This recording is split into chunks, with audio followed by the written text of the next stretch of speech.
بسم اللہ الرحمن الرحیم۔ السلام علیکم۔ ناولز کاٹیج میں خوش آمدید۔ آج کے ہمارے ناول کا نام ہے آنچل میں جگنو اور اس کی رائٹر ہیں شازیہ چودھری۔ یہ کہانی ہے آغا ہارون اور شہ لالہ کی۔ آغا ہارون مخدوم خاندان کا چشم و چراغ اور انتہائی امیر اور ہینڈسم ہے۔ اس کی پہلے بھی 2 شادیاں ہو چکی تھی جو کسی وجہ سے چل نہیں سکیں۔ شہ لالہ اسے پسند آ جاتی ہے جو اس کی کمپنی کے ملازم کی بہن ہے، مگر شہ لالہ امیر اور رئیس لوگوں کے لیے دل میں نفرت رکھتی ہے۔ یہ شادی طے پا جاتی ہے، آگے کیا ہوتا ہے، ان کی شادی شدہ لائف کیسے گزرتی ہے، یہ سب کچھ جانیں گے ہم اس ناول میں۔ میرے چینل کو سبسکرائب کریں، لائک کریں اور شیئر کرنا مت بھولیں۔ کمنٹ میں ناول کے متعلق اپنی رائے کا اظہار ضرور کیجیے گا۔ چلیں شروع کرتے ہیں اپنا ناول۔ آفیسر کالونی میں دھیرے دھیرے شام اتر رہی تھی۔ کچھ گہرے بادلوں، سرمئی پہاڑوں کی ملگجی چوٹیوں اور سرسبز و شاداب وادی کے گھنے درختوں نے شام کے اس رنگ کو مزید گہرا کر دیا تھا۔ شہ لالہ اپنے گھر کے گیٹ پر کھڑی تھی۔ گیٹ کے سامنے گھر کے متوازی رخ پر سیاہ کوٹ تار کی سڑک تھی جس کے دونوں اطراف سفیدے اور پاپولر کے درخت ایک ترتیب سے لگے ہوئے تھے۔ یہ سڑک ٹریفک کے لیے بہت کم استعمال کی جاتی تھی، اسی لیے کالونی کے بچے بے فکری سے یہاں کرکٹ، فٹ بال اور دیگر پسندیدہ کھیل کھیلتے تھے۔ بوڑھے اور خواتین اکثر ٹولیوں کی صورت میں چہل قدمی کرتے نظر آتے تھے۔ مغرب کے بعد جب مائیں بچوں کو گھر میں بلاتی تب کہیں یہاں سناٹا دیکھنے میں آتا تھا، اور اس وقت یہی سما تھا۔ مغرب ہو چکی تھی، سب اپنے اپنے گھروں کو لوٹ رہے تھے۔ شہ لالہ سخت اکتاہٹ کے عالم میں گیٹ سے کچھ فاصلے پر لگے سفیدے کے درخت سے ٹیک لگائے کھڑی تھی۔ چہرے پر بیزاری اور جھنجھلاہٹ کے آثار نمایاں تھے۔ پتہ نہیں اپیا اور بیجی کب لوٹیں گی ہسپتال سے، اس نے خوف سے سر جھٹکتے ہوئے سوچا۔ ویسے تو ڈیڈی کے آنے کا وقت بھی ہو چلا ہے، ہو سکتا ہے کچھ دیر میں آ جائیں۔ مجھے گیٹ سے باہر کھڑا دیکھ کر یقیناً خفا بھی ہوں گے، مگر میں کیا کروں، اندر میرا دم گھٹنے لگتا ہے۔ یا اللہ، کس درجہ بوریت ہے اس کالونی میں، نہ کوئی ہلچل نہ ہنگامہ، اوفو۔ وہ دل ہی دل میں جزبز ہو رہی تھی۔ شجی بھیا کو بھی نہیں بتایا کہ میں باہر ہوں، اندر گھر میں ڈھونڈ رہے ہوں گے مجھے، مگر نہیں، یقیناً اپنے محبوب ٹی وی کے آگے جمے بیٹھے ہوں گے۔ ٹی وی کے آگے تو ساری دنیا بھول جاتے ہیں۔ وہ تعلیمی مصروفیات کے سبب بچپن سے شہر کے ہاسٹل میں ہی رہی تھی، کالونی میں کم ہی آنا جانا ہوتا تھا۔ اپیا کی تو ایف اے کے بعد شجی بھیا سے شادی ہو گئی تھی۔ اس وقت شہ لالہ 7ویں کلاس میں تھی۔ شجی بھیا اس کے سگے تایا جات تھے، بچپن میں یتیم ہو گئے تھے۔ ایسے میں عرفان صاحب انہیں اپنے گھر یہاں کالونی میں لے آئے۔ جب وہ پڑھ لکھ کر برسرِ روزگار ہوئے تو اپنی بیٹی گل لالہ سے شادی کر دی، اور شادی کے بعد ان کے اسی گھر میں رہنے پر اصرار کیا۔ وہ کہتے تھے شجاع میرا گھر داماد نہیں بیٹا ہے، اور بیٹا باپ کے گھر ہی جچتا ہے۔ یوں بھی ان کی جاب بھی یہی تھی، اسی لیے وہ بخوشی راضی ہو گئے تھے۔ وہ 6 سال قبل بی اے آنرز مکمل کرنے کے بعد وہ 6 ماہ قبل بی اے آنرز مکمل کرنے کے بعد مستقلاً کالونی لوٹی تھی، اور یہاں چند ماہ رہ کر ہی بور ہو گئی تھی۔ نہ کوئی دوست، نہ کوئی اور ساتھی۔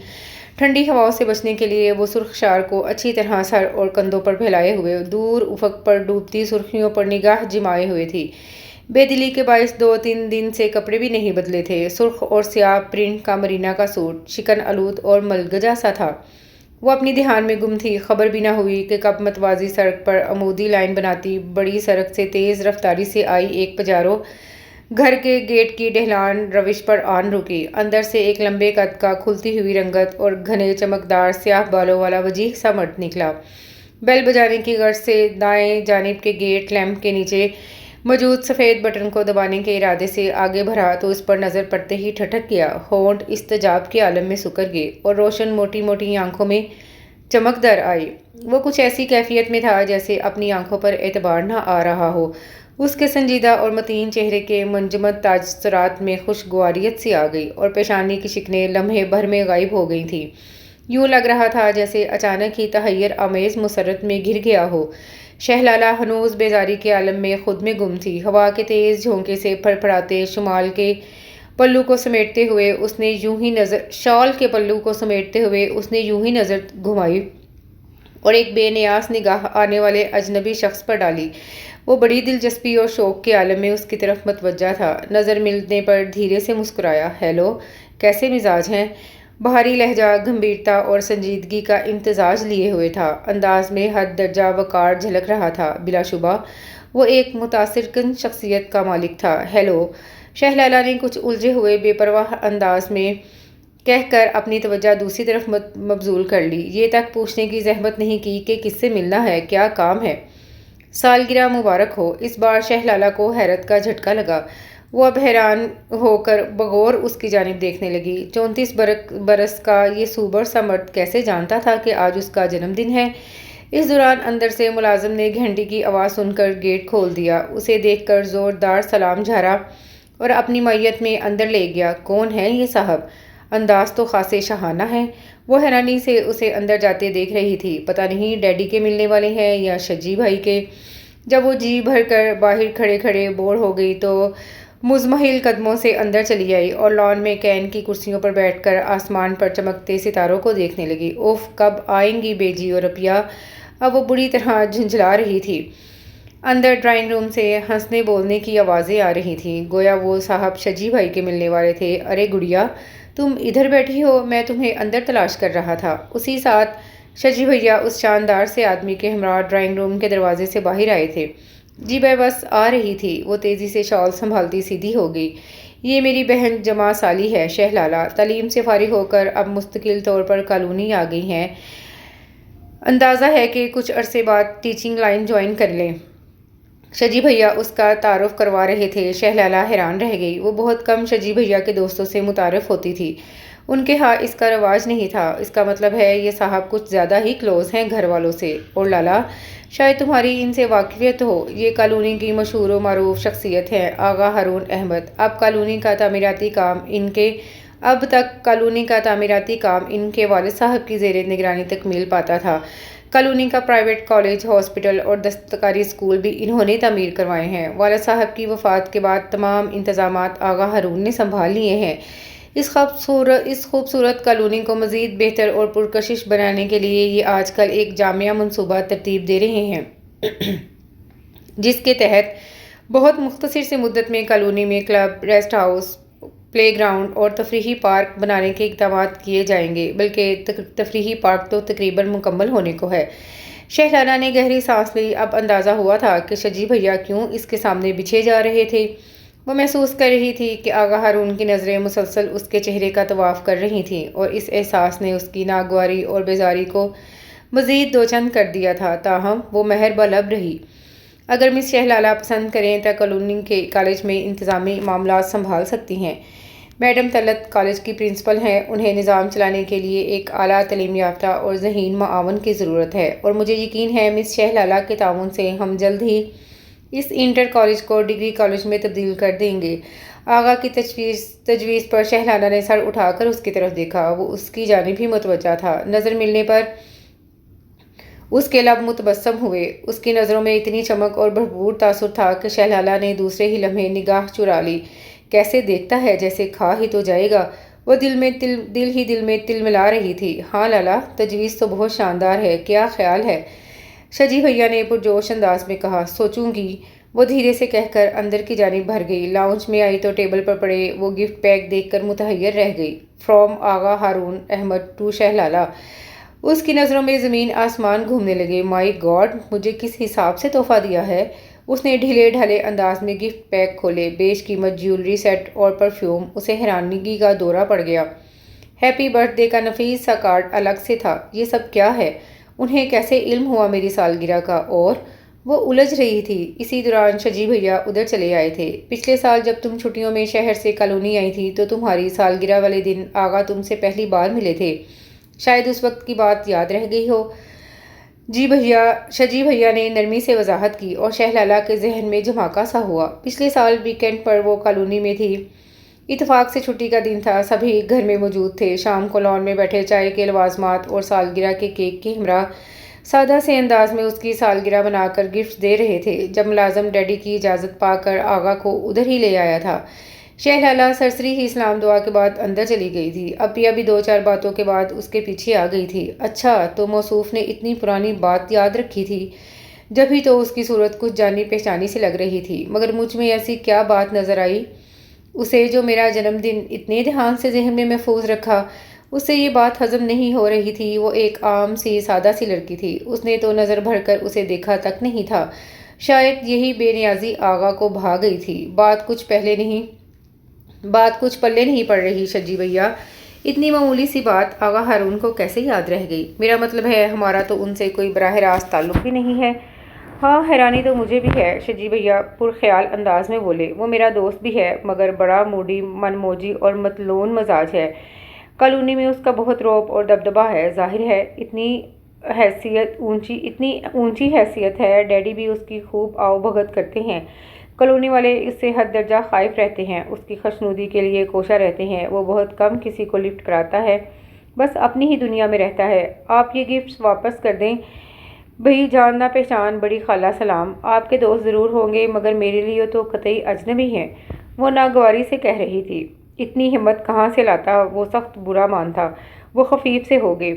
سچ تو یہ ہے کہ اس کی شخصیت سے اتنا جلال اور تمکنت ٹپکتی ہے کہ بندہ اس کے مزاج کے خلاف بات کہنے کے لیے 100 بار سوچتا ہے۔ امیر ہوں گے تو اپنے گھر میں ہوں، ہم پر کاہے کا رعب جماتے ہیں؟ شہ لالہ نے ناک سکوڑتے ہوئے سر جھٹکا تھا۔ دیکھو لالا، بیکار کی ضد چھوڑو اور میرے ساتھ۔ اپیا اصرار کرتے کرتے عاجز آ گئی تھیں مگر وہ مان کے نہیں دے رہی تھی۔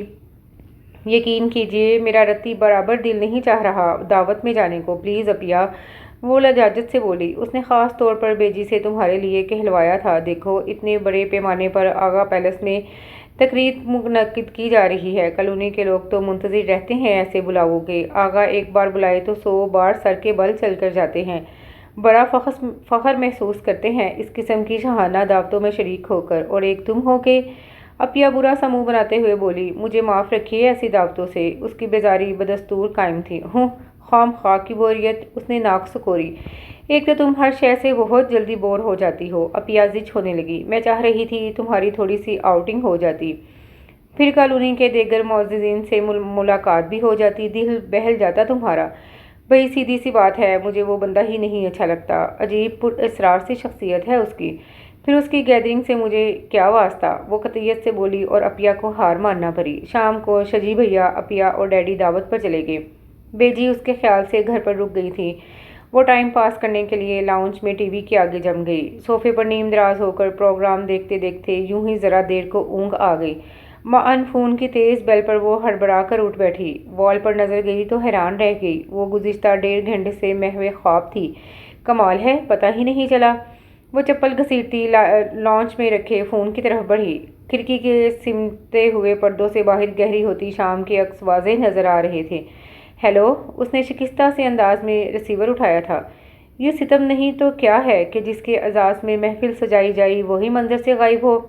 آپ نے بہت ضبط آزمایا ہے ہمارا بھاری مردانہ لہجے کا شاکی پن اور استحقاق بھرا انداز انگشتیں بدندہ کر گیا۔ وہ جیسے پتھر کی ہو گئی۔ اس کے وہم و گمان میں بھی نہیں تھا کہ آغا اس کی غیر حاضری کا اس درجہ نوٹس لے گا۔ میری طبیعت کچھ ناساز تھی، اس لیے وہ دل سے امڑتے غصے کی لہر دبا کر معذرت خواہ انداز میں بولی، اسے کہتے ہیں کسی کی جان گئی، آپ کی ادا ٹھہری۔ بہرحال اگر آپ بروقت مطلع کر دیتی تو میں یہ دعوت کینسل کرا دیتا کہ اس صورت میں اس کے انعقاد کا کچھ جواز ہی نہیں بنتا تھا۔ شہ لالہ خاک بھی نہ سمجھ سکی۔ آغا کے لہجے میں اتنا حتمی پن اور قطعیت تھی کہ وہ جوابی کارروائی کے طور پر انداز میں نرمی پیدا کرنے میں کامیاب نہیں ہو پائی۔ اس میں میرا کیا دوش ہے؟ یہ آپ کا ذاتی معاملہ ہے۔ وہ مشکل تمام اپنا غصہ ضبط کر رہی تھی، مگر واضح رہے آپ میری ذاتیات میں دخیل ہو چکی ہیں۔ آج سے نہیں، سال بھر پہلے سے آپ کو جان لینا چاہیے۔ آغا کے لہجے میں حد درجہ رعونت اور روٹھا پن تھا۔ وہ جیسے سکتے میں آ گئی۔ یکلخت اس کا چہرہ سرخ پڑ گیا، گٹھیاں بھنج گئی، دوران خون تیز ہوتا محسوس ہونے لگا۔ آپ کس انداز میں مجھ سے بات کر رہے ہیں؟ شہ لالہ کا لہجہ واضح طور پر سخت تھا۔ میں آپ کی رعایا نہیں ہوں، براہ کرم آپ اپنی حد میں رہیں۔ وہ بھننا کر بولی، اچھی بات ہے، اب میں آپ کو بتاؤں گا میری اور آپ کی حدود کیا ہیں۔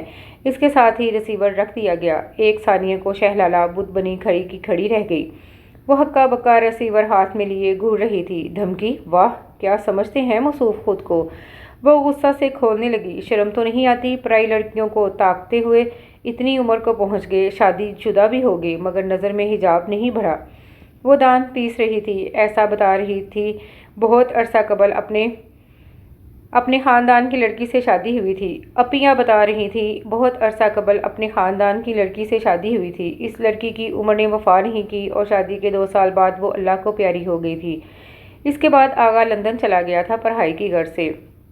وہ وہاں جا کے جانے کیا چاند چڑھائے ہوں گے، کسی کو کیا خبر۔ وہ سخت متنفر ہو رہی تھی۔ میڈم طلعت سے مل کر اسے خاصی مسرت ہوئی۔ بڑے کرینے والی خاتون تھی، ان کے ہمراہ ایڈجسٹ ہونے میں اسے چندہ دشواری نہ ہوئی۔ اب کسی حد تک کالونی میں اس کا دل لگنے لگا تھا۔ اس روز عفیہ کے لاڈلے بیٹے ارسل کو بخار تھا۔ عفیہ خود بھی بیمار تھی۔ اتفاق سے ڈیڈی اور شجی بھیا دونوں نہیں تھے۔ ارسل کو ہاسپٹل لے جانے کا مسئلہ تھا۔ عفیہ میں کالج سے چھٹی کر کے ارسل کو ہاسپٹل لے جا کر دکھا دیتی ہوں، تم سے سنبھل جائے گا؟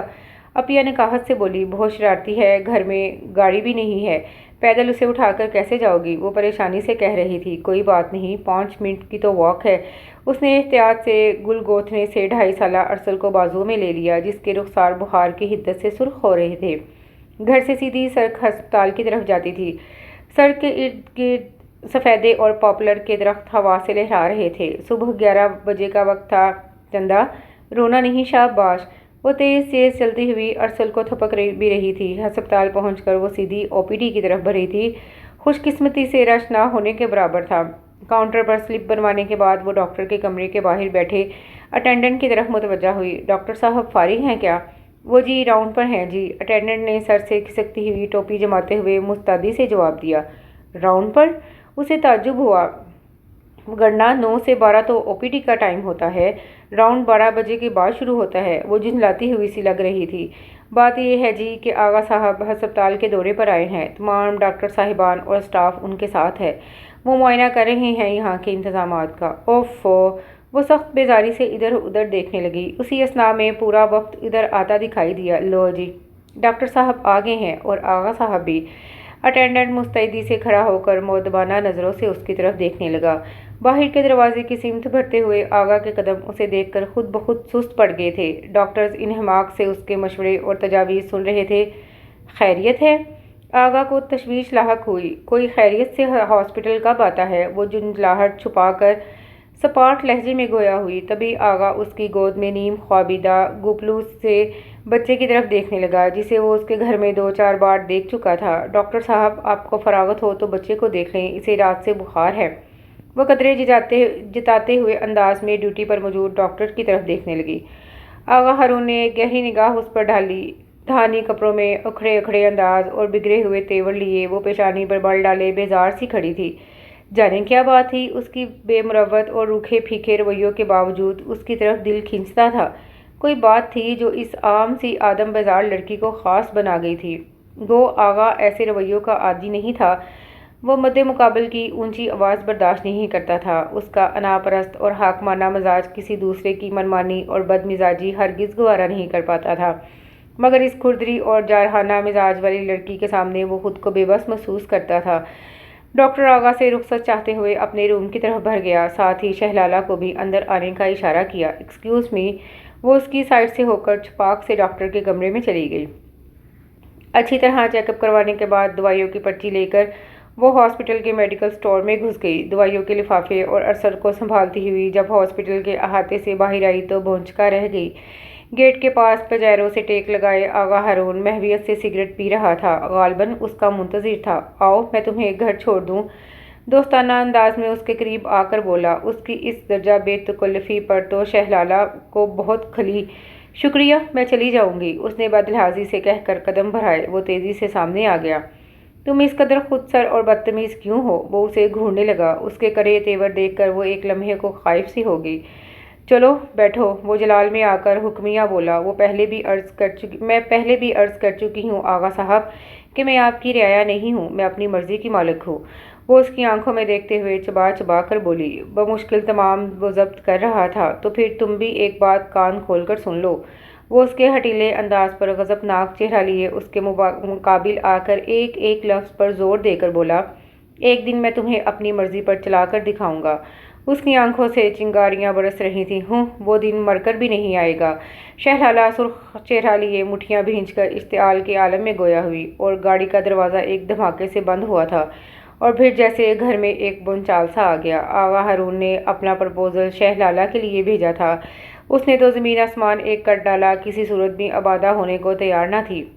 شجی بھیا کی دلی خواہش تھی، عفیہ تقریباً نیم رضامند تھی، اور ڈیڈی بھی اس پرپوزل کو سنجیدگی سے غور کر رہے تھے۔ رہ گئی بیجی تو وہ بیچاری نہ 3 میں تھی نہ 13 میں۔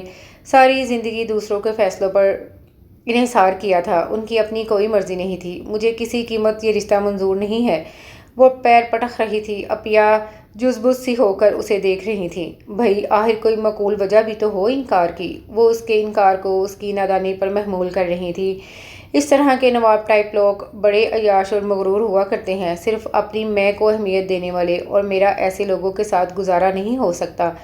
اس نے صاف کہہ دیا، آغا ہارون ایسے نہیں ہیں، بس ذرا کم گو ہیں اور لیے دیے رہتے ہیں۔ تمہیں بہت خوش رکھیں گے، اتنی چاہ سے رشتہ مانگا ہے، کتنے ہی گھرانے امیدوار تھے اپنی بیٹیوں کے لیے، مگر آغا نے شادی کے لیے پیش رفت نہیں کی۔ تم نے ان کا کفر توڑا ہے خدا خدا کر کے، اسی بات سے تو مجھے سازش کی بو آتی ہے، شہزادہ نے زور دے کر کہا۔ آخر ایسی کیا بات ہے، کیا بات دیکھ لی ہے انہوں نے مجھ میں؟ کالونی میں کتنی ہی حسین اور ذہین اور سلیقہ مند لڑکیاں موجود ہیں، میں تو ان کے مقابلے میں کچھ بھی نہیں ہوں، اتنی عام سی لڑکی ہوں، کوئی ہیرے موتی نہیں جڑے۔ بات ساری یہ ہے کہ آغا صاحب انتقامی کارروائی کے طور پر یہ قدم اٹھا رہے ہیں۔ وہ عادی ہیں رعایا کو اپنے سامنے سر جھکائے دیکھنے کے۔ میں نے ان کی حاکمیت نہیں مانی تو انہوں نے یہ طریقہ سوچ لیا میری تذلیل اور تحقیر کا۔ وہ اپنے موقف پر مضبوطی سے قائم تھی، لہجے میں بلا کا طنز اور زہریلا پن تھا۔ تم غلط سوچ رہی ہو، وہ تو بہت پہلے جب تم سے ملے تھے تب سے متاثر تھے، اور یہی تو سوال ہے عطیہ کہ کیوں متاثر ہوئے؟ مجھ میں تو ایسی کوئی بات نہیں ہے۔ عطیہ جھلا سی گئی۔ بھئی انہیں نظر آ گئی ہوگی کوئی ایسی بات۔ بعض اوقات کسی کو پسند کرنے کی کوئی خاص وجہ نہیں ہوتی، بس یوں ہی کوئی شخص من کو بھا جاتا ہے۔ وہ جس طرح کسی کو پسند کرنے کا کوئی ریزن نہیں ہوتا، اسی طرح بعض اوقات یوں ہی کوئی شخص بلا وجہ ہمیں برا لگنے لگتا ہے، کوئی واضح سبب نہ ہونے کے باوجود ہم اس کو پسندیدگی کا مقام دینے سے قاصر رہتے ہیں۔ میرے معاملے میں آپ یہی سمجھ لیجئے۔ وہ اطمینان سے بولی، مجھے وہ صاحب پسند نہیں ہے بھئی، مجھے تو سیدھے سادے عام سے اپنے جیسے صاف گو لوگ اچھے لگتے ہیں۔ وہ کندھے اچکا کر مزید گویا ہوئی۔ یا خدا! عطیہ نے اپنا سر تھام لیا۔ تم تو سچ مچ تیری کھیر ہو، خبر بھی ہے تمہارے بھیا اور ڈیڈی اس رشتے کے کتنے حمایتی ہیں؟ عطیہ بگڑ کر اسے دیکھنے لگی۔ بھلا بتائیے تو اپنے آباء و اجداد کے خاندانی نام اور دولت کے علاوہ موصوف کے پاس اور کون سی خوبی ہے؟ وہ استہزائیہ بولی۔ ہاں، ایک اور پوائنٹ موصوف کے حق میں جاتا ہے کہ شکل و صورت کے اچھے ہیں، اس کے علاوہ مزید کوئی چاند تارہ ان کی شخصیت پر ٹکا دکھائی نہیں دیتا۔ معاف کیجیے گا عطیہ، اس درجہ مغرور اور انا پسند خود پسند شخص سے اپنی قسمت پھوڑنے کا میرا کوئی ارادہ نہیں۔ آپ بھیا اور ڈیڈی سے کہہ دیجیے گا، وہ اٹل لہجے میں بولی۔ شجی بھیا اس کے انکار پر بہت پریشان دکھائی دے رہے تھے۔ وہ آغا کنسٹرکشن کمپنی میں ایک اہم عہدے پر فائز تھے، اس حساب سے آغا ہارون ان کا باس بھی تھا۔ پھر کالونی میں آغا کی اپنی ایک مستحکم اور انفرادی حیثیت تھی جسے چیلنج نہیں کیا جا سکتا تھا، اور ان کے حساب سے آغا کے رشتے میں کوئی ایسا عیب بھی نہیں دیکھا جاتا تو شہر لالہ کے لیے بہترین پرپوزل تھا۔ خدا جانے انہوں نے کتنی شادیاں کر رکھی ہوں گی شجی بھیا۔ ایک تو وہ ہے جو ہم سب کے علم میں ہے، لندن میں 5 برس ان کا قیام رہا ہے، وہاں 2-3 تو ضرور ہی کر رکھی ہوں گی۔ جب دولت گھر کی لونڈی ہو اور اختیار بھی ہو تو کون کافر پارسائی کا دامن تھامے رکھے گا؟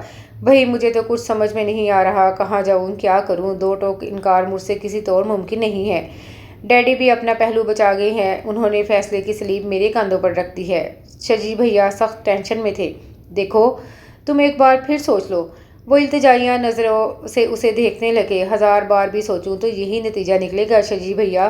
اس نے ٹھنڈی سانس لیتے ہوئے نفی میں سر ہلایا۔ یقین کیجیے میرا دل نہیں مانتا۔ اس پرپوزل کے علاوہ آپ جہاں چاہیں جس شخص کے ساتھ چاہیں رشتہ جوڑ دیں، میں ایک لفظ نہیں کہوں گی، مگر یہاں نہیں۔ وہ اس درجہ لجاجت سے گویا ہوئی کہ شجی بھیا کو ہتھیار ڈالنے پڑے۔ انہوں نے گول مول سے نرم انداز میں بالآخر شہر لالہ کا موقف آغا تک پہنچا دیا۔ آغا سن کر کتنی ہی دیر تک سوچ میں ڈوبا رہا۔ شجی بھی دھڑکتے دل سے آغا کے تاثرات جاننے کی کوشش کر رہے تھے کہ کہیں وہ ناراض تو نہیں ہو گیا۔ ان کا دل دھک دھک کر رہا تھا۔ اگر تمہیں اعتراض نہ ہو تو میں براہ راست شہر لالہ سے بات کر لوں؟ بالآخر وہ سر اٹھا کر ان کی طرف دیکھ کر بولا، مجھے بالکل بھی اعتراض نہیں، آپ شوق سے بات کر لیں۔ وہ جلدی سے بولے، اگر وہ قائل ہو جائے تو ہم ایک لمحے کی تاخیر کیے بغیر آپ کو ہاں کر دیں گے۔ گھر آ کر انہوں نے شہر لالہ کو بلا کر آغا کی آمد کی وجہ بتائی۔ کیا مصیبت ہے، کمبل ہی ہو گئے ہیں موصوف۔ وہ اندر ہی اندر بری طرح جلا رہی تھی، تاہم شجی بھیا کے سامنے مہر بلب رہی، مارے باندھے سر ہلا دیا۔ قائل تو ان کے فرشتے بھی نہیں کر سکتے مجھے، اس نے سلگ کر سوچا۔ اس شام آغا کو چائے پر مدعو کیا گیا تھا۔ ڈیڈی ان دنوں اپنے آفیشل ٹور پر کراچی گئے ہوئے تھے۔ اپیا شجی بھیا کے ساتھ ڈرائنگ روم میں میزبان کے طور پر آغا کے سامنے موجود تھی۔ کچھ دیر بعد وہ اس کے کمرے میں آ گئی۔ جاؤ اب تمہارے بھیا بلا رہے ہیں، اور دیکھو کوئی بدتمیزی مت کرنا، خیال رہے وہ کالونی کی طاقتور سماجی شخصیت ہونے کے ساتھ ساتھ تمہارے بھیا کے باس بھی ہیں، معلوم ہے مجھے۔ وہ برے برے منہ بناتی اٹھ بیٹھی۔ کپڑے تو بدل لو، پرسوں کے پہنے ہوئے ہیں۔ اسے سر جھاڑ منہ پھاڑ جاتا دیکھ کر اپیا نے ٹوکا۔ چلے گا سب، وہ بے پرواہی سے کہہ کر باہر نکل گئی۔ چونکہ وہ ذہنی طور پر تیار تھی، اس لیے آغا کے روبرو قطعی خائف نہ ہوئی۔ بہادری سے ڈٹ کر بیٹھ گئی۔ بھیا کسی ہیلے بہانے سے درمیان سے کھسکنا چاہ رہے تھے۔ اسی لمحے شاہ لالہ نے پہل کرتے ہوئے اس کی طرف دیکھ کر نڈر انداز میں پوچھا، آغا صاحب ایک بات ایمانداری سے بتائیے گا، آپ نے کل کتنی شادیاں کی ہیں؟ اس کے انوکھے سوال پر شجی بھیا ہکا بکا رہ گئے۔ اس کے بد لحاظ تیور الگ انہیں گڑبڑائے دے رہے تھے۔ انہوں نے دہل کر آغا کی طرف دیکھا۔ اس کی پیشانی پر سلوٹیں نمودار ہو گئی تھی۔ موٹی موٹی چمکدار آنکھوں میں غضب کی سرخیاں ہلکورے لینے لگی تھیں۔ تاہم جب وہ بولا تو لہجہ حد درجہ پرسکون تھا۔ ایک 18 برس کی عمر میں بابا جان نے خاندان کی لڑکی زینب سے کی تھی۔ پھر اس کی وفات کے بعد انگلینڈ میں قیام کے دوران انگریز لڑکی جوزیفائن سے شادی کی تھی، مگر یہ تعلق چل نہیں سکا۔ شادی کے 6 ماہ بعد باہمی رضامندی سے طلاق ہو گئی۔ یہ انکشاف شاہ لالہ کے لیے تو تحیر کا باعث تھا ہی۔ خود شجی بھیا دھک سے رہ گئے۔ ان کے تو گمان میں بھی نہیں تھا کہ آغا 2 شادیاں کر چکا ہے۔ اوہ، گویا اب مجھ سے شادی رچانے کا ارادہ ہے۔ اس کی حد درجہ بد لحاظی پر آغا بری طرح پیچ و تاب کھا رہا تھا۔ شجی بھیا بھی برہمی سے شاہ لالہ کو دیکھ رہے تھے۔ اس سے تو بہتر تھا وہ سامنے ہی نہ آتی۔ خام خواہ بات بڑھا کر آغا کے غصے کو ہوا دے رہی ہے۔ ہاں، آغا نے اس کی آنکھوں میں آنکھیں ڈال کر اٹل انداز میں کہا۔ وہ اس کے جارحانہ تیوروں کی تاب نہ لاتے ہوئے نگاہ چرا گئی۔ آپ نے یہ کیسے سوچ لیا کہ میں سر جھکا کر آپ کے حرم میں چلی آؤں گی؟ اس نے بد لحاظی کی انتہا کر دی۔ اب کے آغا کا ضبط پارا پارا ہو گیا۔ وہ سرخ چہرہ لیے اٹھ کھڑا ہوا۔ دس از ٹو مچ۔ وہ آگ بھگولا ہو کر بیرونی دروازے کی طرف لپکا۔ شجی بھیا آغا آغا کرتے رہ گئے۔ یہ تم نے کیا کیا؟ انہیں ناراض کر دیا؟ شجی بھیا کے لہجے میں ہراس غالب آ گیا تھا۔ جاؤ انہیں روکو، نادان لڑکی۔ اس درجہ اپروچ فل بندے کو للکارنا سراسر بے وقوفی ہے۔ ہم کل کو کسی مصیبت میں بھی گھر سکتے ہیں۔ جاؤ انہیں روکو۔ شجی بھیا کے سراسیمہ تیور شاہ لالہ کو کنفیوز کر گئے۔ وہ اپنی ضد بھول کر باہر کی طرف لپکی۔ بات سنیے۔ وہ گیٹ سے نکلنے کو تھا جب شاہ لالہ تقریباً بھاگتی ہوئی اس کے سامنے آ گئی۔ آغا کو لامحالہ رکنا پڑا۔ اس نے غصے سے سرخ ہوتی آنکھوں سے شاہ لالہ کی جانب دیکھا۔ اندر چلیے پلیز، میرے راستے سے ہٹ جائیے محترمہ، اتنی تواضع کافی ہے۔ وہ نہایت سختی سے گویا ہوا۔ اگر آپ کو میری کوئی بات بری لگی ہے تو مجھے اس کا افسوس ہے۔ وہ اسے ٹھنڈا کرنے کی غرض سے بعجلت بولی۔ اس کے اس درجہ شیریں انداز لمحہ بھر میں آغا کو موم بنا گئے۔ اسے یقین نہیں آ رہا تھا کہ یہ وہی لڑکی ہے جو کچھ دیر پہلے اپنے تحقیر آمیز استہزائیہ انداز سے اس کو آتش فشاں بنا گئی تھی۔ یوں آزمائش بن کر میرے سامنے نہ کھڑی ہوا کرو، میں ضبط کھونے لگتا ہوں۔ نرمی سے اس کا گداز بازو تھام کر ایک طرف کرتے ہوئے وہ خوابیدہ سے لہجے میں گویا ہوا۔ اس کی نظروں کی تپش اور لمس کی حدت شاہ لالہ کے رخساروں پر خون چھلکا گئی۔ وہ فطری حجاب کے حصار میں آ گئی۔ پلکیں جھک گئی تھیں اور ساری تراری لمحے بھر میں ہوا ہو گئی۔ پھر وہ سر جھٹک کر تیزی سے اس کی گرفت سے نکل کر ایک طرف ہو گئی۔ آغا گم سا بے خود کھڑا اس کو نگاہ کے ذریعے دل میں اتار رہا تھا۔ میں پھر آؤں گا میری زندگی، وہ اس کے سامنے ہولے سے جھک کر مخمور لہجے میں بولا، اور تمہیں ہمیشہ کے لیے اپنا بنانے کے لیے۔ شاہ لالہ بری طرح چونک کر اسے گھورنے لگی۔ حیا کا طلسم اور اس کی میٹھی میٹھی دہکتی ہوئی مدہوشی پل بھر میں رفو چکر ہو چکی تھی۔ آپ کی یہ خواہش کبھی پوری نہیں ہوگی۔ بنا ہی تو گئی تھی وہ، یہ تو وقت بتائے گا۔ آغا کا انداز بہت چیلنجنگ تھا۔ وہ بل کھا کر رہ گئی۔ ہونی کو کون ڈال سکتا ہے؟ ڈیڈی بھلے چنگے کراچی گئے تھے، واپسی پر روڈ ایکسیڈنٹ میں شدید زخمی ہو گئے اور پھر زخموں کی تاب نہ لاتے ہوئے بلاخر چل بسے۔ گھر میں جیسے کوہرام سا مچ گیا۔ کتنی ہی مدت تک اس حادثے پر دل کو صبر نہیں آیا، مگر وقت ہر زخم کا مرہم ہوتا ہے۔ اب شجی بھیا اور بیجی کو اس کی شادی کی زیادہ فکر رہنے لگی تھی۔ انہی دنوں ایک نیا مسئلہ اٹھ کھڑا ہوا۔ آغا کنسٹرکشن کمپنی کی نئی برانچ لاہور میں کھولی گئی تھی۔ اس کا انتظام سنبھالنے کے لیے شجی بھیا کو اس برانچ کا ہیڈ بنا کر لاہور ٹرانسفر ہونے کے آرڈر آ گئے۔ ظاہر ہے اپیا اور ارسل بھی شجی بھیا کے ہمراہ لاہور جا رہے تھے، کیونکہ یہ ٹرانسفر مستقل بنیادوں پر کیا جا رہا تھا۔ ایسے میں شہ لالہ کی رہائش کا مسئلہ تھا۔ لاہور جانے پر وہ آمادہ نہیں تھی اور یہاں کالونی میں اسے اکیلا چھوڑنا شجی بھیا کے لیے ممکن نہیں تھا۔ بے شک بیجی کے ہمراہ موجود تھیں، مگر وہ خود بھی سب بیمار رہتی تھی اور اس کی دیکھ بھال وہ کیا کرتی۔ ایسے میں اپیا نے دبے لفظوں میں پھر سے آغا کے پرپوزل کا ذکر چھیڑ دیا۔ شجی بھیا بھی یہی چاہ رہے تھے۔ کمال ہے اپیا، کیا میں اس درجہ بھار ہو گئی ہوں آپ پر کہ ایک عیاش طبع مغرور رئیس کے پلے باندھ رہی ہیں اس کے حرم کی زینت بنانے کے لیے؟ وہ چیخ پڑی تھی، آنکھوں میں پانی اترنے لگا۔ اپیا تڑپ کر رہ گئیں، اٹھ کر اس کو گلے سے لگا کر پیار کیا۔ ہم تمہارا برا ہرگز نہیں چاہ رہے ہیں میری جان۔ تمہارے مزاج اور عادت کو سامنے رکھ کر آغا کے پرپوزل پر غور کیا ہے۔ بے شک تمہارا اعتراض بجا ہے کہ وہ 2 بار شادی کر چکا ہے، مگر جان وہ اب قصہ پارینہ بن چکی ہیں۔ ایک مر گئی، دوسری چھوڑ گئی، قصہ ختم۔ وہ تمہیں اپنے دل کی رضا سے گھر میں بسائے گا تو ظاہر ہے ہر طرح کے نخرے بھی اٹھائے گا۔ تم جو چاہو گی ناز سے منوا لو گی۔ ایسے سنجیدہ مزاج سے بندے جب محبت کرنے پر آتے ہیں تو حد کر دیتے ہیں۔ وہ تمہیں ہر طرح سے خوش رکھے گا۔ اسی پہلو کو مدنظر رکھتے ہوئے ہم نے اس کی سابقہ شادیوں کی قباحت کو صرف نظر کیا ہے۔ تم بھی سب واہم دل سے جھٹک دو۔ اپیا اسے پیار سے سمجھا رہی تھی۔ اپیا، وہ بہت فریبی اور منتقم ہے، محض آپ کو دکھانے کو پیار محبت جتلا رہا ہے۔ دیکھ لیجئے گا، باندی بنا کر رکھے گا۔ وہ محض مجھے فتح کرنا چاہ رہا ہے۔ اسے یہ بات چین نہیں لینے دے رہی کہ اس قدر معمولی اور عام سی شکل و صورت والی لڑکی اس کی شاندار شخصیت اور حیثیت کو نظر انداز کر رہی ہے۔ پلیز آپ تو، وہ التجا کر رہی تھی، تم بھی تو کچھ سمجھنے کی کوشش کرو۔ اب کہ اپیا بولی تو ان کے لہجے میں بلا کی سنجیدگی تھی۔ ہم اس وقت آغا کی مخالفت مول لینے کی پوزیشن میں نہیں ہیں۔ اگر ڈیڈی زندہ ہوتے تو اور بات تھی، مگر موجودہ صورتحال میں آغا کے خلاف سٹینڈ لینا سراسر گھاٹے کا سودا ہے۔ شجی ایک طرح سے ان کے ملازم ہیں، ان کی ترقی کے پیچھے آغا کا ہاتھ ہے۔ پھر کالونی میں آغا ایک با اختیار شخصیت ہیں۔ آغا نے ہاتھ کھینچ لیا تو ہمارا اس کالونی میں قیام خوشگوار نہ رہے گا۔ تو اس کا مطلب ہے آغا مجھے خرید رہا ہے، اپنا اختیار جتا کر بے بس کر کے شکار کر رہا ہے۔ وہ چٹک گئی۔ یہ انکشاف حد درجہ جان لیوا تھا۔ اس کا چہرہ دھواں دھواں ہو گیا۔ خود غرض جا پسند ہوں، دیکھوں گی مسٹر تم مجھے کس طرح حاصل کرتے ہو۔ اگر قدرت نے تمہیں مجھ پر اختیار سونپ دیا تو بھی میرے دل تک رسائی نہیں پا سکوگے۔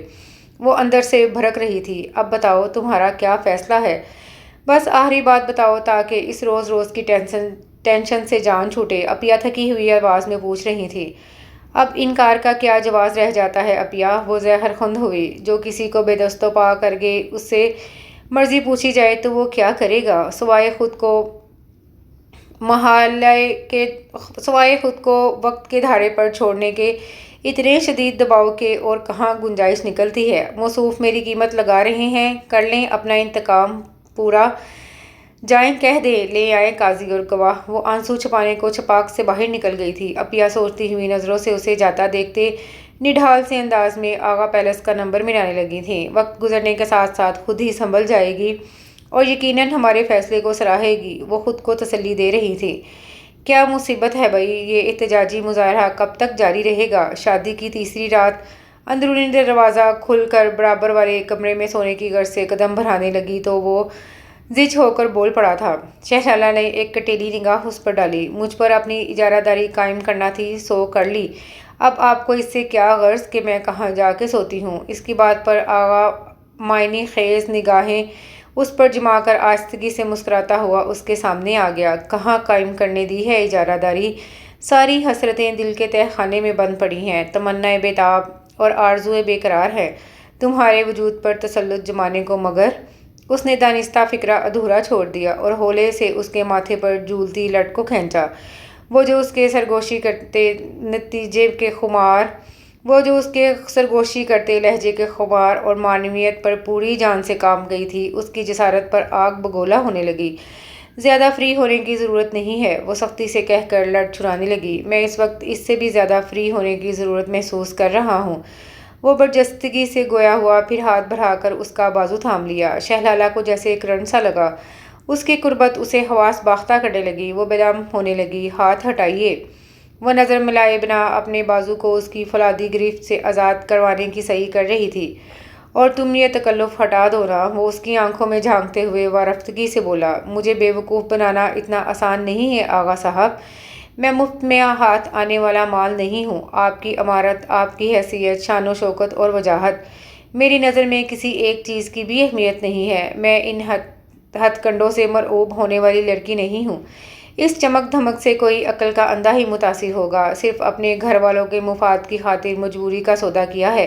اس کا بے لچک اور قطعی انداز اپنے عروج پر تھا۔ آغا کو جھٹکا سا لگا، نظروں کی جوت بجھ گئی۔ وہ تو سمجھ رہا تھا وہ اس کے جذبوں کو پذیرائی بخش کر اس کے ساتھ شادی پر رضامند ہوئی ہے۔ جذبات سے سرشار دل یکدم ویران ہو گیا۔ کس نے کہا تھا مجبوری کا سودا کرنے کو؟ نہ کرتی۔ جذبوں پر انا کا نقاب چڑھا کر وہ درستی سے بولا اور اس کا بازو چھوڑ دیا۔ تم نے باہر تو آغا پیلس اعلیٰ ہی تھا۔ میں جس کو ایک بار حاصل کرنے کا سوچ لوں اس کو اپنا بنا کر ہی دم لیتا ہوں ہیں، اور اب تو آپ 3 مرتبہ یہ سعادت حاصل کر چکے ہیں۔ اس نے لفظ 3 پر خاص طور پر زور دیا تھا۔ وہ بھڑک اٹھا۔ زبان سنبھال کر بات کرو، اپنے اور میرے مقام کا تعین کر کے بولا کرو، وگرنہ میں لحاظ نہیں کروں گا۔ یہ دھمکی کسی اور کو دیجیے گا۔ اس کے ہر درم انداز نے جلتی پر تیل کا کام کیا۔ آغا نے شعلہ بار نظروں سے اسے دیکھتے ہوئے ایک جھٹکے سے اس کے بازو مروڑتے ہوئے سامنے پڑی کرسی پر دھکا دے دیا۔ تکلیف کی زیادتی سے بے اختیار شہ لالہ کے منہ سے چیخ نکل گئی۔ آپ تشدد سے کام لے کر میرا دل فتح نہیں کر سکتے۔ لکھ لیجئے بے شک۔ اس کی آنکھوں میں اترتے آنسو اور لہجے میں دہکتا الاؤ آغا کے بھڑکتے ہوئے انداز پر پانی ڈالنے لگا۔ وہ جو اسے سبق سکھانے کا ارادہ کیے ہوئے تھا، اس کے بڑھتے ہوئے قدم سست پڑنے لگے۔ وہ آہستگی سے پیچھے ہٹ گیا۔ کچھ بھی سہی، وہ اس کی محبت تھی اور وہ اس کے ساتھ زیادتی نہیں کر سکتا تھا۔ وہ بازو سہلاتی، آنسو پیتے ہوئے اندرونی دروازے سے دوسرے کمرے میں کھسک گئی اور جلدی سے لاک لگا کر بستر پر آ گئی۔ اپیا کچھ عرصے بعد اس سے ملنے اور اس کی خیر خبر لینے کے لیے آغا پیلس آئیں تو اس کے بے پرواہ انداز دیکھ کر ہکا بکا رہ گئیں۔ ان کا تو خیال تھا اسے اب عقل آ گئی ہوگی۔ انہوں نے اسے اعتماد میں لے کر بڑے پیار سے نرمی سے سمجھایا، مگر وہ اپنے موقف پر ڈٹی ہوئی تھی۔ آپ لوگوں نے اور انہوں نے جو زبردستی کرنی تھی کر لی۔ اب کیا چاہتے ہیں آپ لوگ؟ مجھ سے جو ناپسندیدہ ہے وہ ہر حال میں ناپسندیدہ ہے۔ زبردستی کوئی کسی کو اچھا یا برا نہیں لگ سکتا۔ میں کیسے ان کی پذیرائی کروں؟ میرے دل میں کوئی گنجائش، کوئی مثبت تاثر ہی نہیں ہے۔ دھمکی اور اختیار سے انتقام کے لیے حاصل کی گئی ہوں میں۔ اپیا اس کے ذہن سے آغا کے لیے بنا ہوا منفی تاثر ختم کرنے میں ناکام رہی تھی۔ پھر کتنے ہی دن بیت گئے، آغا ہارون نے اسے اس کے حال پر چھوڑ دیا تھا۔ اس کے معمولات میں کم ہی مداخلت کرتا۔ پھر اس کی اپنی بھی تو بے تحاشا مصروفیات تھیں۔ کبھی کنسٹرکشن کمپنی کے سلسلے میں لاہور کراچی کے چکر لگتے، کبھی کالج، ہاسپٹل اور سکول کے مالی اور انتظامی امور کے سلسلے میں ذمہ دار افراد ملاقات کے لیے آ رہے ہیں، کبھی آئندہ کے منصوبوں کی تکمیل کے لیے انجینئر اور منتظم ذمہ دار افراد ملاقات کے لیے آ رہے ہیں مخصوص اور کبھی کسی سے میٹنگ طے کی جا رہی ہے۔ مخصوص نوابانہ عیاشیاں کس وقت کرتے ہوں گے موصوف؟ شہ لالہ بیچاری سے منتظر تھی اسے رنگے ہاتھوں پکڑنے کے لیے۔ یہ سنجیدہ قسم کی مصروفیات تو دکھاوا ہے محض، اصل رنگ تو بعد میں کھلیں گے۔ اس روز شام کو بے مقصد سے انداز میں لان میں بیٹھی ہوئی تھی۔ ہلکی ہلکی پھوار اسے بھگو رہی تھی۔ وہ اپنے خیالات میں اس قدر محو تھی کہ بارش اور آغا دونوں کے آنے کی خبر نہ ہو سکی۔ بارش میں کیوں بیٹھی ہو؟ وہ خالی و ذہنی کے عالم میں اس کی طرف دیکھنے لگی۔ تم سے ہی کہہ رہا ہوں بھئی، اتنی ٹھنڈ میں بیمار ہونا ہے کیا؟ وہ دوبارہ بولا تو اسے صحیح معنوں میں ہوش آیا۔ آسمانوں پر پانیوں سے بھرے بادل تیر رہے تھے تو یقیناً کچھ دیر بعد جل تھل ہو جانی تھی۔ بارش اچھی لگتی ہے کیا؟ ایک لمحے کو کچھ سوچ کر وہ بھی اس کے مقابل چیئر گھسیٹ کر بیٹھ گیا۔ پتہ نہیں، وہ بیزاری سے گویا ہوئی۔ آغا نے ایک لمحے کو اس کے گندمی گالوں پر ٹکے بارش کے قطروں کو دلچسپ نظروں سے دیکھا، پھر ہلکا سا مسکرا دیا۔ ایسی ہی بے نیاز، خود میں مگن، عالم سے بیگانہ کیفیت میں نے پہلی بار تمہیں تمہاری سالگرہ کے موقع پر دیکھا تھا۔ خود فراموشی کی وہ شاہانہ اور مغرور ادا مجھے تمہاری طرف متوجہ کر گئی۔ پھر ٹھیک 1 سال بعد دوبارہ تمہیں سفیدے سے ٹیک لگائے گیٹ کے آگے اسی موڈ میں کھڑے دیکھا۔ لڑکیوں میں یہ ادا اچھی لگتی ہے، حد درجہ منجمد، محو اور بے انداز سا شاہانہ انداز۔ مقابل کو بات کرنے سے قبل 100 بار سوچنے میں مجبور کر دیتا ہے، غیر مرد کی ساری جرتیں بہا کے لے جاتا ہے۔ لڑکیوں میں نسوانی غرور اور بے نیازی ہونی چاہیے کہ یہ غیر مردوں کے دست ہوس سے بچنے کے لیے بہترین حفاظتی بار کے کام آتے ہیں۔ ہاں، مگر واضح رہے، غیر مردوں کے لیے، اپنے مرد کے لیے ہرگز نہیں۔ وہ قدرے آگے کو جھک کر معنی خیز انداز میں زور دے کر بولا تھا، فراڈی جال میں کسنے کے لیے دانہ ڈال رہا ہے۔ وہ بالکل بھی متاثر نہیں ہوئی تھی اس کی نرم خوئی سے۔ اس کی پیشانی شکن آلود ہونے لگی تھی۔ ہونٹ چباتے ہوئے، گردن موڑ کر دوسری طرف دیکھتے ہوئے وہ گویا اپنی لا تعلقی کا اظہار کرنا چاہ رہی تھی۔ آؤٹنگ پر چلو گی؟ راستے میں بارش بھی انجوائے کر لینا۔ ویسے تو وہ کبھی بھی جانے پر آمادہ نہ ہوتی، مگر اس وقت سچ مچ اتنی بیزار ہو رہی تھی کہ تھوڑی سی پس و پیش کے بعد تیار ہو گئی۔ آغا اپنی پجیرو نکالنے لگا تھا، ڈرائیور صاحب کو دیکھ کر لپکا، مگر آغا نے ہاتھ کے اشارے سے اسے واپس اپنے کوارٹر میں جانے کو کہہ دیا۔ وہ لوگ ابھی کالونی سے نکلے ہی تھے کہ بارش زور و شور سے برسنے لگی۔ اودے اودے سیاہی مال سبز پہاڑوں پر دھند سی چھا رہی تھی۔ گاڑی کی پرحرارت آرام دہ فضا میں کیسٹ پلیئر سے گونجنے والی آواز نے گویا ایک سماع سا باندھ دیا تھا۔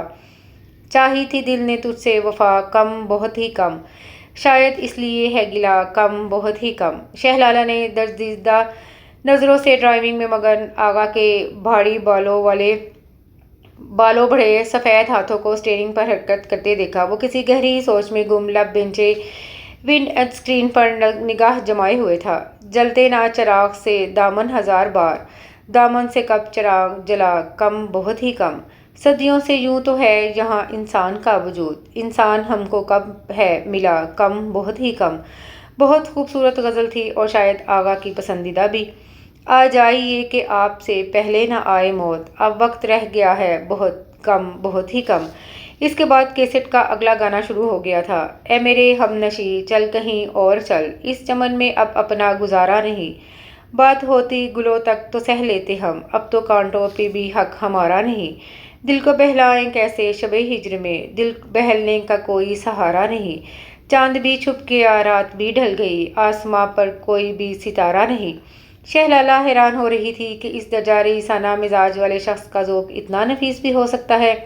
وہ گیت کے بولوں میں گم تھا اور شاید اس آواز کے ذریعے اسے بھی کچھ بتانا چاہ رہا تھا۔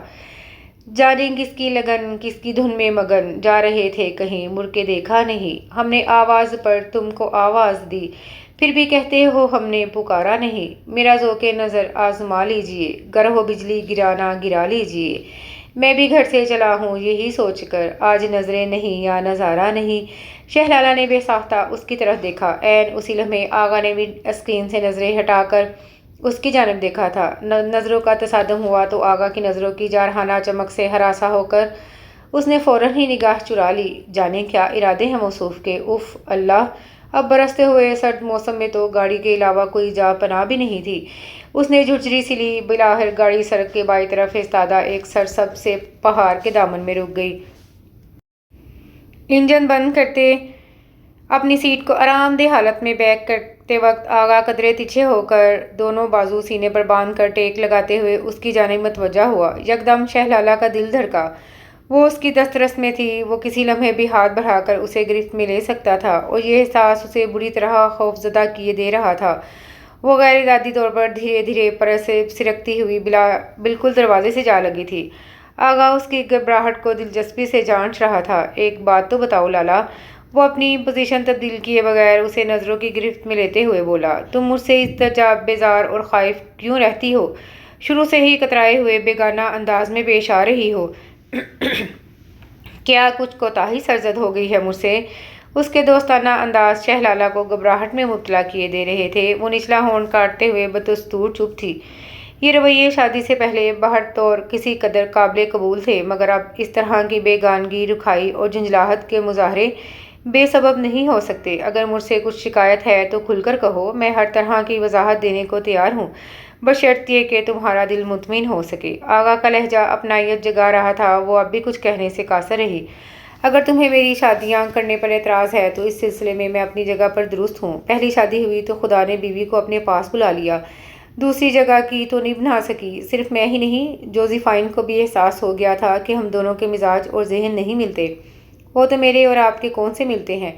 وہ چٹک کر بولی۔ آغا ذرا سا مسکرا دیا۔ تمہاری ذات میں ایک مضبوطی اور قطعیت ہے۔ تم اس درجہ پر اعتماد اور اٹل شخصیت کے طور پر سامنے آئی ہو کہ مقابل خود بخود تمہارے کردار کی پاکیزگی اور پختگی کا قائل ہو جاتا ہے۔ مجھے فیصلہ کن نیچر رکھنے والے، زندگی کی آنکھوں میں آنکھیں ڈال کر جینے والے لوگ بہت انسپائر کرتے ہیں کہ ایسے لوگ اپنی چیلنجنگ طبیعت سے کام لے کر ناممکن کو بھی ممکن بنا دیتے ہیں۔ میں خود بھی ایسا ہی ہوں، ہاں، مگر تم میں کچھ اضافی اوصاف ہیں جو تباہ کی راہ میں حائل ہو رہے ہیں۔ تم ضدی اور کچھ ہٹیلی سی ہو، جو بات ایک بار دماغ میں بٹھا لو اس سے آگے نہیں سوچتی، اور یہ چیز بہت نقصان دہ ہوتی ہے۔ بندے کو لچک اور گنجائش ضرور رکھنی چاہیے، خصوصاً عورت کو اپنے شوہر کے مقابل ہٹ دھرمی، انا پرستی اور بدمزاجی کا معاملہ نہیں کرنا چاہیے۔ اس کی ذومانی منقسم نظروں کے جواب میں وہ جزبز سی ہو کر ادھر ادھر دیکھنے لگی۔ اوہ، کیسے تاک تاک کر تیل چلا رہے ہیں! جانتے ہیں نا کہ اس وقت میں سب کچھ دیکھنے سننے پر مجبور ہوں۔ وہ بے نیازی دکھانے کو کھڑکی کی طرف گردن موڑ کر دیکھنے لگی۔ باہر ایک تواتر سے بارش ہو رہی تھی، اسی لمحے اسے قیمتی مردانہ پرفیوم اور سگریٹ کی ملی جلی خوشبو اپنے بہت قریب محسوس ہوئی۔ بوکھلا کر گردن موڑی تو سٹ پٹا کر رہ گئی۔ آغا اس کے قریب جھک کر اس کا ہاتھ تھامنے کو تھا۔ اس نے برق کی سی تیزی سے اپنے آپ کو سمیٹ کر گویا اس کی دسترس سے بچنے کی بے سود سی کوشش کی۔ نہیں کرو، تمہیں تمہاری رضا کے بغیر ہاتھ نہیں لگاؤں گا، وہ چبھتے ہوئے انداز میں بولا۔ فی الوقت میں تمہاری موجودگی کا محسوس کرنا چاہ رہا ہوں، کم آن۔ دوسرے ہی لمحے اس کا لرزتا ہوا سرد و گداز ہاتھ آغا کے مضبوط ہاتھ میں دب چکا تھا۔ تم نے نیل پالش نہیں لگائی؟ اتنے خوبصورت اور چمکدار ناخن ہیں۔ وہ بغور اس کے ہاتھ کا جائزہ لے رہا تھا۔ تمہارے چہرے میں، آنکھوں اور بالوں میں، بلکہ پورے سراپے میں ایک خاص قسم کی چمک اور شفاف پن ہے۔ یہی چمک تو مجھے اسیر بنا گئی تھی۔ وہ بے تکلفی سے حقائق دل اسے سنا رہا تھا۔ وہ بے اختیار نروس سی ہونے لگی۔ آغا کی گہری نظروں کو وہ اپنے وجود پر متحرک محسوس کر سکتی تھی۔ اس کے دھیمے لہجے کی گمبھیرتا اسے گڑبڑانے پر مجبور کر رہی تھی۔ آغا نے اس کا ہاتھ اپنی مٹھی میں مقید اس کی طرف دیکھ کر ٹھنڈی سانس لی۔ ایک لمحے کو اس کے دل نے بے ایمانی کی۔ بے ایمان ہوتی دھڑکنوں نے اسے اکسایا۔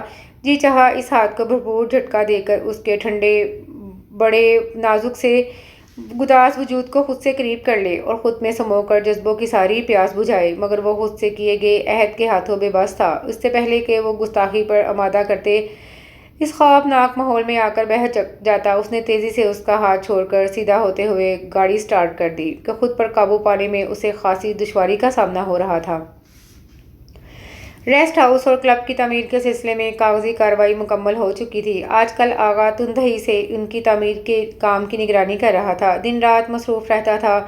شہلالہ نے کالج جانے کا معمول جاری رکھا تھا، صبح سے دوپہر تک وہاں گزر جاتا تھا، مگر اس کے باوجود باقی دن کاٹے نہیں کرتا تھا۔ اگتا دینے والی شامیں اور بے چین راتیں۔ ایک تو بیجی بھی کالونی میں نہیں تھی، شجی بھیا انہیں اپنے ساتھ لاہور ہی لے گئے تھے۔ اچانک اس کے ذہن میں ایک خیال آیا۔ اس شام وہ بے چینی سے آغا کا انتظار کر رہی تھی۔ صاحب کب تک آ جائیں گے؟ شام گہری ہونے لگی تو وہ کچن میں مصروف ملازم سے پوچھ بیٹھی۔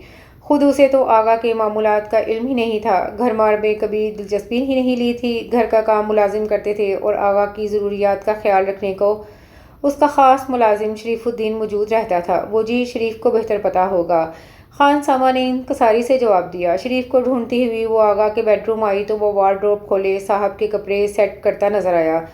آج جاپانی تعمیراتی کمپنی کے صدر سے صاحب کی میٹنگ ہے بی بی جی، شام 6 بجے سے 8 بجے تک جاری رہے گی، پھر صاحب انہیں ڈنر کے لیے شہر کے 5 اسٹار ہوٹل میں لے جائیں گے، وہیں ان کی رہائش کا بھی بندوبست کیا گیا ہے۔ اندازاً رات 10 بجے تک واپس لوٹیں گے صاحب، شریف نے مؤدب ہو کر جواب دیا۔ وہ گہری سانس لے کر رہ گئے۔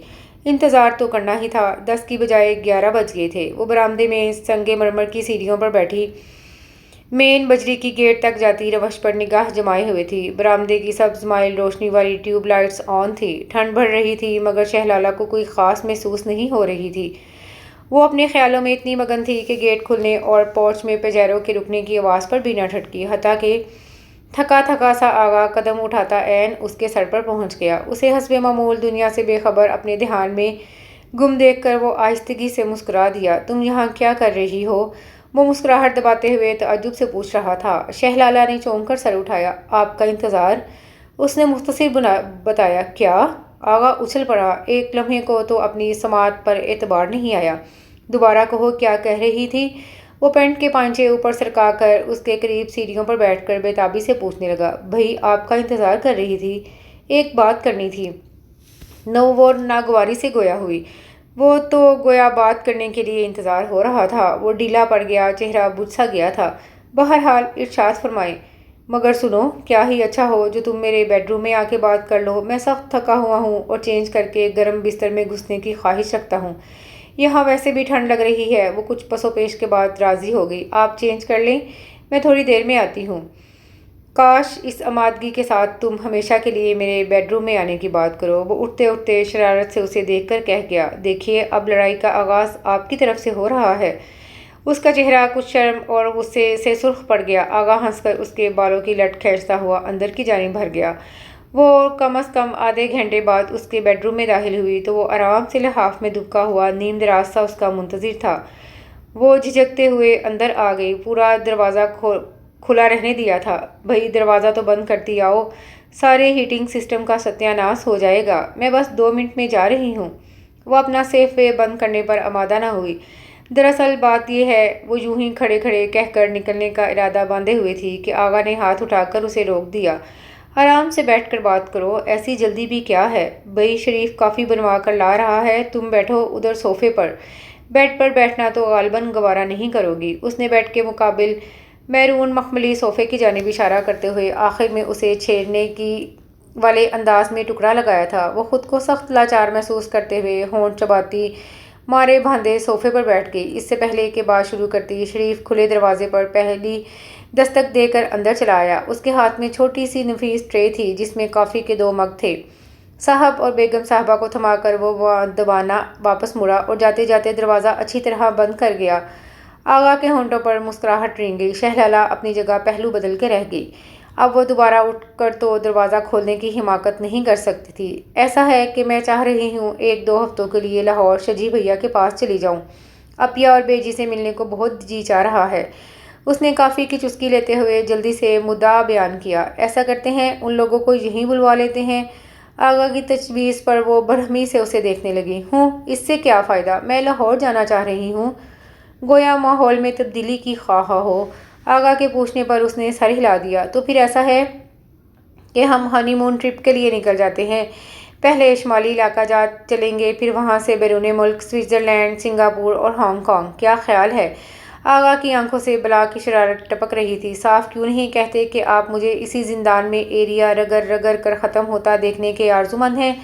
وہ زہریلے انداز میں بولی۔ اس درجہ بدگمانی بھی اچھی نہیں ہوا کرتی میری جان۔ وہ اس کی توقع کے برعکس بڑے سکون سے بولا۔ بات یہ ہے کہ تمہاری غیر موجودگی میں آغا پیلس کی ہر شے اور بے رنگ ہو جاتی ہے، اس مکینوں سمیت۔ پھر 1-2 ہفتے تو بہت زیادہ ہوتے ہیں۔ کوئی زیادہ نہیں ہے، وہ زور دے کر بولی۔ چلیے، میں 10 دن بعد لوٹ آؤں گی۔ وہ مفاہمت پر آمادہ نظر آئی۔ 10 دن؟ آغا نے دہرایا۔ یار 10 صدیاں لگیں گی ہمیں، اس نے جھرجھری لے کر کہا۔ میں کچھ نہیں جانتی، بس آپ مجھے 1-2 دن میں بھجوا دیں لاہور۔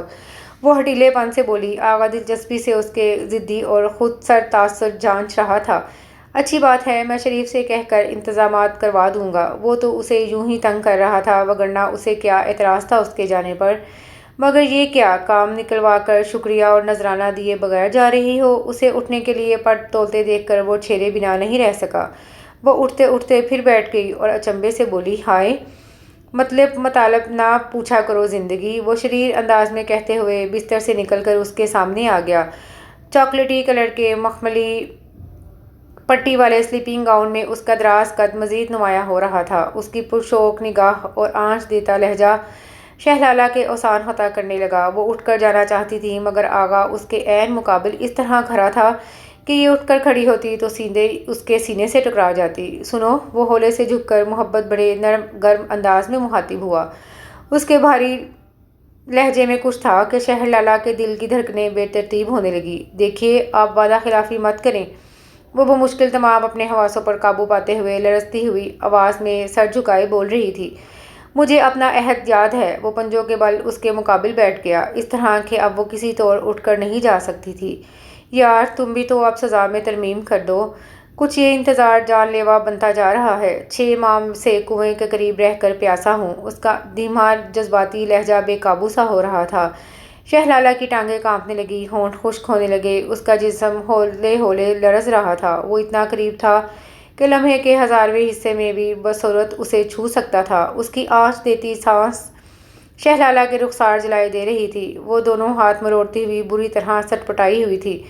مجھے جانے دے پلیز۔ جانے کس طرح جرأت سے کام لے کر وہ کہہ پائی۔ جواب میں وہ چپ چاپ بھرپور نظروں سے اس کے خد و خال کا جائزہ لیتا رہا۔ لالا پلیز اب بس کر دو۔ بہت دیر بعد اس کی سرگوشی نے سکوت توڑا۔ مان جاؤ نا۔ وہ اپنے بے قابو ہوتے جذبات پر بند باندھے ہنوز حد پار کرنے سے خود کو باز رکھے ہوئے تھا، اور وہ بے درد لہجہ لہجہ اس کا ضبط آزما رہی تھی۔ آپ ضد و زبردستی سے کچھ بھی حاصل نہیں کر سکتے۔ اس کے سحر انگیز لہجے کے خمار سے وہ اندر سے کمزور پڑنے لگی تو حفاظتی دیوار اٹھاتے ہوئے ایک دم جھنجھلا کر پھٹ پڑی۔ آغا کا چہرہ پھیکا پڑ گیا۔ وہ نچلا ہونٹ دانتوں تلے کچلتے ہوئے تیزی سے اس کے سامنے سے اٹھا اور زور سے دروازہ بند کرتے ہوئے باتھ روم میں مقید ہو گیا۔ شہلالہ اپنے اڑے اڑے حواس مجتمع کرتی ہوئی بجلی کی سی تیزی سے کمرے سے نکل گئی۔ لمحوں کا طلسم زائل ہوا تھا تو وہ اپنی کمزوری پر خود کو لعنت ملامت کرنے لگی۔ ابھی تک دل کی دھڑکنیں معمول پر نہیں آئی تھیں۔ بہت شاندار گھر ہے آپ کا۔ وہ طریفی نظروں سے پورا گھر گھوم پھر کر جائزہ لے رہی تھی۔ کمپنی کی طرف سے ملا ہے، عفیہ خوشی خوشی بتا رہی تھی۔ خیر کتنا ہی اچھا سہی، تمہارے آغا پیلس سے اس پر کتنا ہی کیا مقابلہ، وہ تو سچ مچ کا شاہی محل ہے۔ چھوڑیں، وہ عفیہ کے ستائشی انداز پر منہ بنا کر بولی۔ مجھے تو وہ قید خانہ لگتا ہے، ویران، اداس اور بے جان۔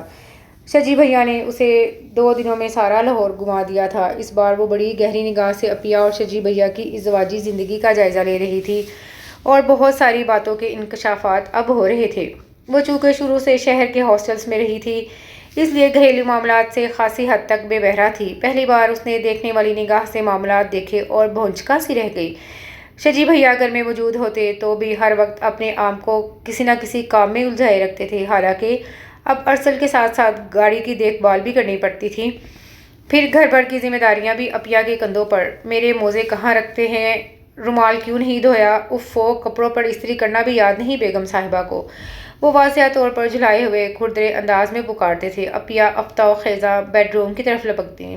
بس ابھی کر دیتی ہوں سب کچھ۔ گڑیا کی نیپی بدل رہی تھی۔